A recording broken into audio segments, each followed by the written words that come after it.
Uganda, where at least 39 people have been killed in a landslide and nearly 600 have been displaced. The incident took place in Bukalasi on the slopes of Mount Elgon in the eastern part of the country. The Disaster Preparedness and Management Commission says the landslide tumbled down onto a small town on Thursday afternoon.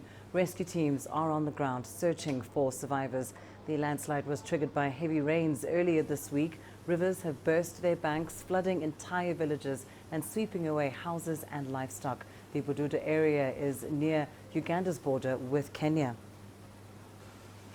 Well, for more on this, we're now joined on the line from Mbale by Irene Nakasita of the Uganda Red Cross. Irene, of course, we understand that you are in the affected region. Just tell us more about the situation on the ground. We understand that many people are still unaccounted for. Well, thank you so much. Yes, it is true that I'm in Mbale in eastern Uganda, close to Bududa district where the disaster actually happened. About 39 bodies have so far been retrieved, and 16 people are actually still missing. We are not able to know whether these people are actually dead or still alive, but apparently their relatives indicate that they are still missing. But our search and rescue team is still on ground, supporting the search and rescue plus as well as evacuating the people and transferring the bodies of the dead from the rivers to the nearby police station at Bukalasi police station, where the police then transfer the bodies from the police station to the Bukalasi Health Center, where the postmortem is being done from. As Uganda Red Cross, we remain on ground to support the search and rescue and support these families during this period that they are going through. And as you say, of course, the Red Cross is on the ground, and I imagine it's a very tough task facing those rescue and recovery teams, challenges such as accessibility. Just talk us through some of the issues that those rescue teams are facing. Well, it is indeed true that because of the heavy rains, some of the places are still inaccessible, some of the soils are still soft and soggy, and then it's also not possible that our cars can reach those areas as well as our own volunteers. We also have some places that are near the forests and they are not easy for us to penetrate through.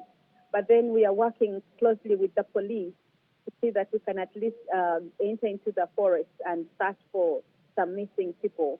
But also the soggy places, we can't actually dare them until we are sure it is safe for us to go there.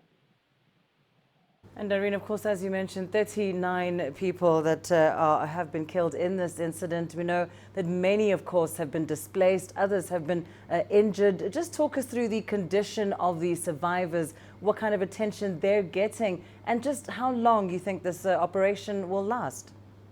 Well, the survivors at two health centers, some are at Bukalasi Health Center 3, and they are being attended to by the medical personnel there, whereas others are admitted at Bududa Hospital, and they're also being attended to there.